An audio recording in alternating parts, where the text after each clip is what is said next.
Hi hello welcome guys வணக்கம். இன்னைக்கு நம்ம சேனலில் ஒரு சீரியல் ப்ரோமோ பற்றி தாங்க பார்க்க வரும். ஸோ அது என்ன அப்படின்னு பார்த்தீங்கன்னா நம்ம ஃபேவரட்டான அன்னம் சீரியல் தான்.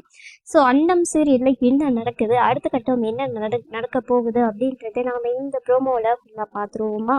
வீடியோவை ஸ்கிப் பண்ணாமல் பாருங்கள். இப்போ தான் நம்ம சேனலில் பார்க்குறீங்கன்னா மறக்காம சேனலை சப்ஸ்கிரைப் பண்ணிக்கோங்க. ஸோ இப்போ அவங்க வீட்டுக்குள்ளே போகலாம். ஸோ இப்போ சீரியல் அதாவது அன்னம் சீரியல் ரொம்பவே விறுவிறுப்பாக பரபரப்பான சீன்ஸ் நிறையவே போகுது. அதாவது பார்த்தீங்கன்னா ரம்யா அவர்கள் பார்த்தீங்கன்னா கார்த்திகை பார்க்கணும்னு சொல்லிட்டு வந்தாங்க. அது அண்ணத்துக்கிட்ட அவர்கிட்ட சொல்லாமல் கூட்டிகிட்டு வாங்க அப்படின்னு சொல்லிட்டு சர்ப்ரைஸாக கூட்டிகிட்டு வந்தாங்க. ஆனால் சர்ப்ரைஸாக கூட்டிகிட்டு வந்த இடத்துல எல்லாருக்குமே ஷாக் தான் ஆச்சு. ஸோ அண்ணமும் அதுக்கப்புறம் பார்த்தீங்கன்னா அவங்களோட ஹஸ்பண்டும் பார்த்தீங்கன்னா 2 பேரும் வந்ததுனால ஸோ அவங்களுக்கு இருக்கிற கடைக்காரர் பேசுறதை வச்சு ரம்யா ஓ இவங்க 2 பேருக்கு மேரேஜ் ஆயிடுச்சு அப்படின்னு சொல்லிட்டு ரொம்ப வருத்தப்பட்டு ஆட்டோ பிடிச்சி போயிட்டாங்க.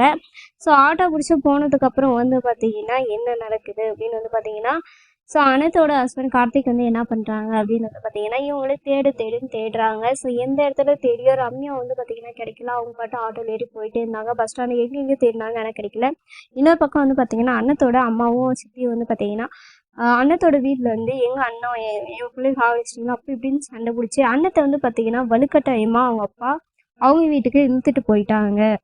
ஸோ இந்த ஒரு சமயத்தில் அவங்க மாமா பார்த்தீங்கன்னா அண்ணத்தை பார்த்தீங்கன்னா தன்னோட இருக்க வைக்க முடியல. ஸோ ஏன்னா அவங்க பேசுனது ஒவ்வொன்றுமே பார்த்தீங்கன்னா கார்த்திக் மேலே தப்பு அதிகமாக இருந்ததுனால அவங்க பதிலடி எதுவும் கொடுக்க முடியாமல் போயிடுச்சு. அண்ணத்தை பார்த்தீங்கன்னா வலுக்கட்டாயமாக பிடிச்சி இழுத்துட்டு போனாங்க. போன இடத்துல அண்ணன் என்ன சொல்லியிருக்காங்க, நீங்கள் பிடிச்சி என்னை இழுத்துட்டு வலுக்கட்டாயமாக இழுத்துட்டு வந்ததுனால நீங்கள் இழுப்புக்கெல்லாம் என்னால் வர முடியாது.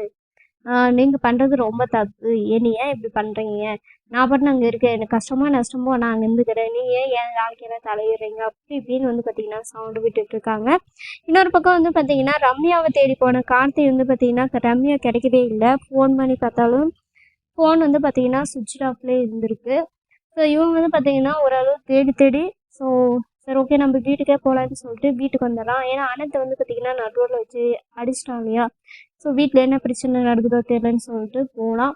அதுக்கப்புறம் அவங்க அப்பா அண்ணன் எனக்கு நீ அடித்தா என்ன பிரச்சனை அப்படின்னு கேட்கும்போது அவனால் எந்த பதிலும் சொல்ல முடியல.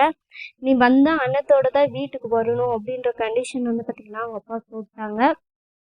ஸோ அதனால் பார்த்தீங்கன்னா கார்த்திக் என்ன பண்ணுறாங்க அப்படின்னு பார்த்தீங்கன்னா அண்ணத்தை தேடி அவங்க வீட்டுக்கு போகிறாங்க. அவங்க அப்பா வீட்டுக்கு போனதும் நீ எதுக்கிட்ட வந்த அப்படின்னு சொல்லிட்டு அண்ணத்தோட அப்பா சண்டை பிடிக்க ஆரம்பிக்கிறாங்க. நான் அண்ணன் இல்லாமல் போக மாட்டேன் அப்படின்னு சொல்லிட்டு அவன் பார்த்தீங்கன்னா முடியாது நின்றுட்டுருக்கான். அண்ணன் என்ன முடிவு எடுக்க போகிறா, கண்டிப்பாக அவங்க கூட போக தான் செய்வாங்க. அது நம்மளுக்கு நல்லா தெரியும். ஆனால் அந்த இடத்துல என்ன பிரச்சனை வருது அப்படின்றதான் இன்னைக்கு அனுப்புறமும் பார்த்தீங்கன்னா போயிட்டுருக்கு.